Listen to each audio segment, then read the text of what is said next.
Para sa mga nasa Visayas at Mindanao, abiso po mula sa National Grid Corporation of the Philippines. Muling isasailalim sa red at yellow alert ang Visayas Grid ngayong araw. Magsisimula ang yellow alert mamayang 1:00 hanggang 4:00 ng hapon. Red alert naman pagdating ng 4:00 ng hapon hanggang 8:00 ng gabi. At yellow alert ulit mamayang 8:00 hanggang 10:00 ng gabi.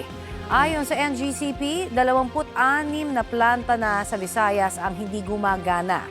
May yellow alert din sa Mindanao na nagsimula kaninang 10:00 ng umaga hanggang 4:00 ng hapon at mauulit mamayang 5:00 ng hapon hanggang 8:00 ng gabi. Sabi ng NGCP, 25 planta sa Mindanao ang hindi gumagana. Itinataas na ang yellow alert kapag manipis ang reserbang kuryente na posibleng magkulang sakaling magka-emergency. Kapag red alert naman, sagad o kulang na talaga ang supply ng kuryente kaya magkaka-brown out.